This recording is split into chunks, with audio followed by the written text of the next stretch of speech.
Die Israeliete is nou terug in die land en hulle is nou besig om die tempel te bou, maar hulle word toe nou gestop as gevolg van die Samaritane wat hulle werk die hele tyd keer, so hulle word mismoedig. So daarom stuur die Here toe vir hulle twee profete, Haggai en Sagaria. Ons het nou klaar gekyk na Haggai. Nou Sagaria spreek tot Israel so 2 maande na Haggai. Nou die eerste woord wat God deur Sagaria vir die volk gee is: die Here was baie vertorend op julle vaders. Sagaria 1 vers 3 sê: keer terug na my en ek sal na julle terugkeer. Moenie soos julle vaders wees nie.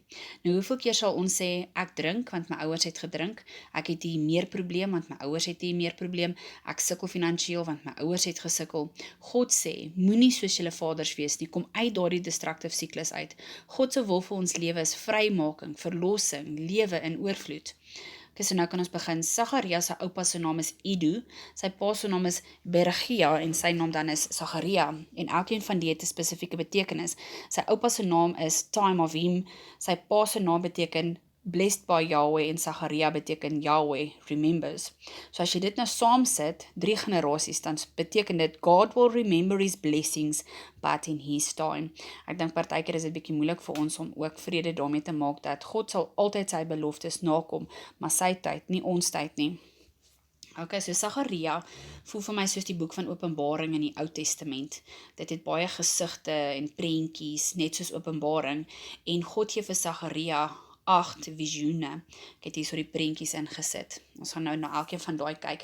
En ek dink nie ek verstaan dit ten volle nie. Ek probeer my net antwoord soos wat ek Bybelversies kry om dit te verduidelik. Maar ek dink is baie dieper. Die Bybel is baie dieper as wat ons besef. Maar hoe meer tyd ons met die Here spandeer, hoe meer juwele gaan hy vir ons gee. So 3 maande later kry Sagaria 'n gesig. Vers 8 sê: daar was 'n man wat op 'n breinperd ry, in Engels sê hulle rooi, en hy het gestaan tussen murtebome en agter hom was daar 'n bruin vos en 'n wit perd. Nou die man op die perde het vir 'n man onder hierdie murterbome 'n boodskap gebring. So wie was hierdie man onder die murterboom? Dit is die engel van die Here. Dit staan in vers 12. Nou engel beteken messenger. Maar onthou, ek het al voorheen gesê, dat as jy in die Ou Testament lees van die engel van die Here, is dit Jesus. En hierso, ek het hierdie stukkie mos, ek dink dit was in die boek van Exodus, het ek vir julle gewys. Hoekom sê ek dat oral waar daar staan, die engel van God en die engel van die Here, is dit Jesus?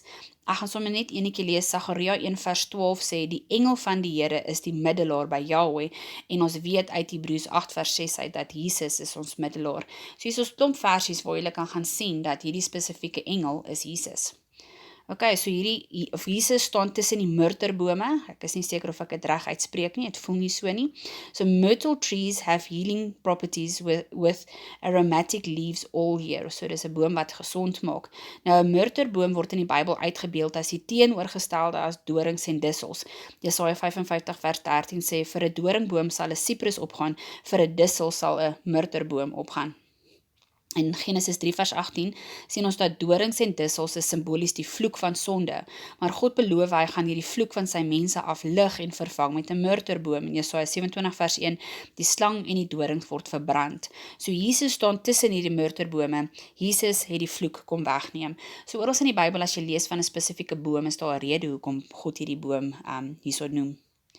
Okay, so ons weet dat Jesus staan onder die bome, daar's 'n man wat verslag bring vir hom, maar daar is 4 perde saam met hom.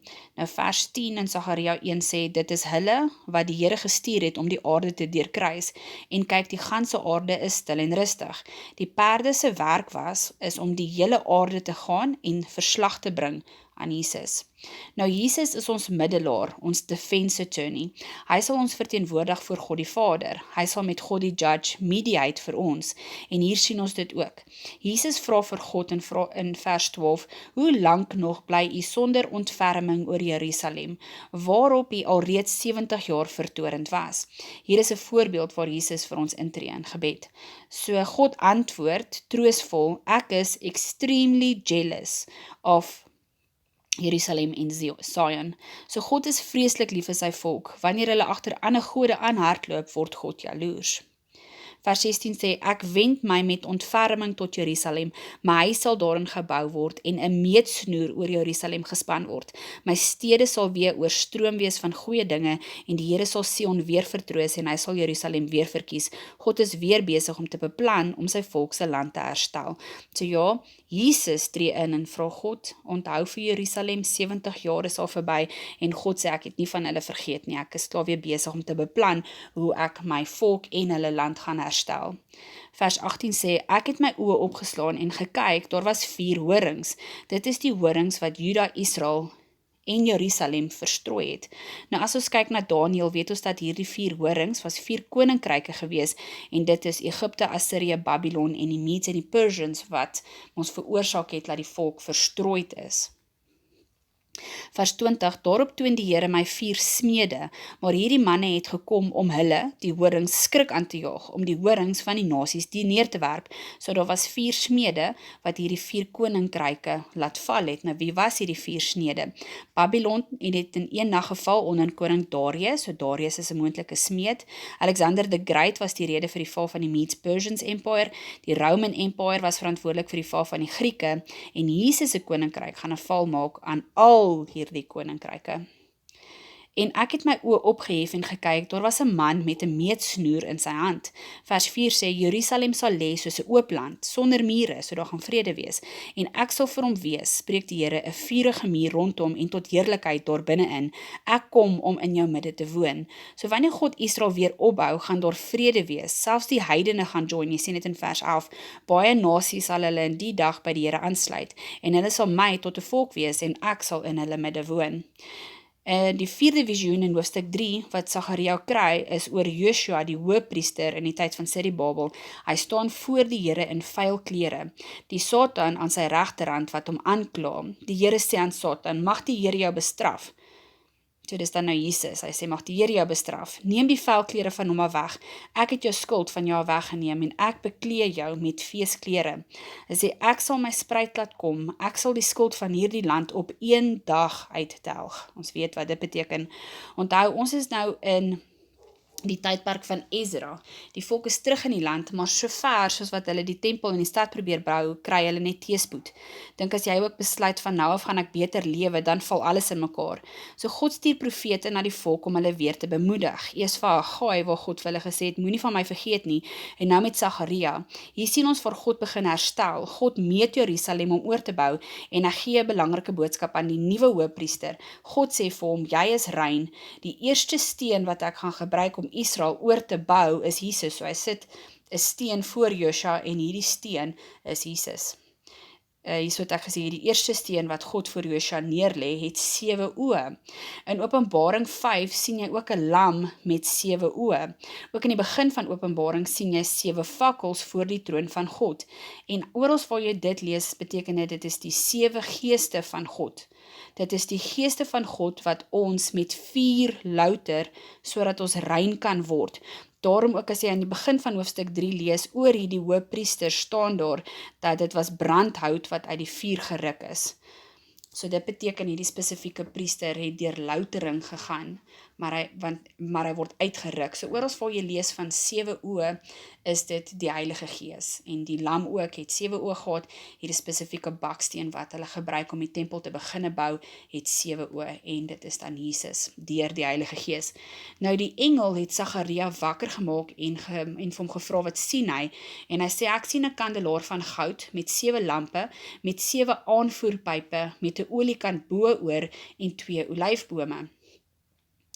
En die engel vra toe vir hom, of laat ek eerder sê, Sagaria vra vir die engel, hoorie, wat beteken dit? En die engel is soos, hoorie, weet jy nie wat beteken dit nie? Is eintlik vir my snaaks, jy weet, die engel dink dat Sagaria moet weet wat hy sien. En God sê vir hom, dit is God se woord aan Zerubabel, wat sê, nie deur krag of deur geweld nie, maar deur my gees, sê die Here van die leerskare. Zerubabel het die fondament gebou, en hy sal dit voltooi ook. So hy sê vir die volk, veral vir Serubabel, want hy is die leier nou in die boek van Ezra, hy sê vir hom, yes, julle was gekeer deur die Samaritane om aan te bou, maar jy sal klaarmaak. Maar hoe gaan jy klaarmaak?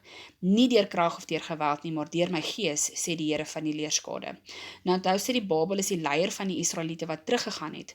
Onder sy leiding word die tempel en die stad weer oorgebou, maar as gevolg van die teëspoed het die bouwerk gestop. Hy staan en bekyk die pynhoop wat eens Jerusalem was. Babylon het alles afgebreek. Sy opdrag voel vir hom te groot. Dit is letterlik 'n berg rommel wat voor hom lê. Dink as ons oral teëspoed kry, wil ons begin baklei, wil ons dit in ons eie krag regmaak, maar die Here sê nie deur krag of deur geweld nie, maar deur die Gees. Die Heilige Gees sal jou lei deur jou teëspoed. Raak stil en hoor wat om te doen. God sê aan Serubabel, wie is jy, groot berg? Voor Serubabel sal jy tot 'n gelyke word. En hoe sal dit gebeur? Vers 10 sê, want wie verag die dag van klein dinge? So hoe gaan Serubabel hierdie berg wegkry? Bietjie vir bietjie. Vat een steen op 'n slag, elke dag 'n bietjie. En as jy weer kyk, is die berg rommel weg. So moet nooit gaan lê oor dat jou berg te groot is nie. Vat klein tree. Moenie klein tree onderskat nie. Dit is steeds vorentoe. En as jy weer sien, is jou berg weg. So Sagaria vra vir die engel, wat beteken die 2 olyftakkies aan die kante van die 2 goue pype? En die engel antwoord hom, dit is die 2 gesalfdes wat by die Here van die ganse aarde staan. So vir hierdie spesifieke tyd in Israel se geskiedenis is die 2 gesalfdes Serubabel en Josua, wat gevul gaan word met die Heilige Gees om die groot taak wat voor hulle lê te kan voltooi. En dan gaan ons na hoofstuk 5 toe. Hier kry Sagaria die 5de visioen. Ek het my oë weer opgeslaan, daar was 'n vleiende boekrol omtrent 10 meter by 5 meter. Nou dit is die vloek wat uitgaan oor die ganse land, dit sal in die dief se huis kom en dit verteer. Nou as jy die Engelse Bybel lees, kan jy sien dit klink baie soos die Torah, wat hulle hierso dan beskryf. Dan wil ek vir ons moet kyk na 'n stukkie in die boek van Galasiërs 3 vers 10 sê, want hoekom ek hierdie stukkie lees is, dit sê as ek gaan teruggaan, dat in die Engelse Bybel kan jy agterkom, dit is die wet wat hulle hierso uitbeeld, maar dan word die wet genoem die vloek. Nou waarom sit hulle die wet en die vloek in dieselfde sin? Galasiërs 3 vers 10 sê, want almal wat uit die werke van die wet is onder die vloek, want daar is geskrywe, vervloek is elkeen wat nie bly in alles wat geskryf is in die boek van die wet om dit te doen nie. Maar Galasiërs 3 vers 13 sê, Christus het ons losgekoop van die vloek van die wet, deur vir ons 'n vloek te word. So ja, oorspronklik was dit die wet gewees, maar Jesus het gekom en hy die wet kom vervul, en nou is ons nie meer onder die vloek nie. Nou as ek die heeltyd vir jou sê, jy mag nie rook nie, jy mag nie vloek nie, jy mag nie drink nie, jy mag nie, dan gaan 'n mens later verlore voel. Maar as jy deur geloof 'n Christen geword het en jou verhouding met Jesus begin, gaan jy begin beter lewe, want jy is lief vir Jesus. Jy gaan ophou rook, jy gaan ophou vloek, nie omdat jy moet nie, maar omdat jy wil, kan jy die verskil sien. Nou die plan van die begin af was dat Jesus moes kom in die tydperk van die Rome, of wat dan vir al die mense, ek vra dan, wat dan van al die mense voor hierdie tydperk, voor Jesus? Hulle het iets nodig gehad om hulle op die pad te hou, totdat Jesus kom. Hulle het learners nodig gehad, voor die bestuurslisensie kom. Galasiërs 3 vers 19 sê, wat beteken die wet dan? Dit is 'n byvoeging weens die oortredinge, totdat die saad aan wie die belofte gedoen is sou kom. Vers 23 sê, voordat die geloof gekom het, is ons onder die wet in bewaring gehou. So die wet was ingebring gewees, oordat Jesus was nog nie daar gewees nie. So die oorspronklike plan van die begin af was Jesus gewees, was verhouding. Die hele Ou Testament wys na Jesus, as ons nou na hierdie paar prentjies kyk, tot waar ons nou trek in die boek van Sagaria. Verslag word aan Jesus gebring oor die toestand van die mensdom. Jesus se koninkryk gaan al die aardse koninkryke kom oorwin, daai gedeelte oor die horings. Jesus gaan kom woon in die middel van sy volk, onthou hy gaan 'n muur maak om sy volk. Jesus is die hoeksteen wat gebruik gaan word om die kerk te begin bou. En dan Jesus gaan kom om die wette vervul. Jesus bring genade.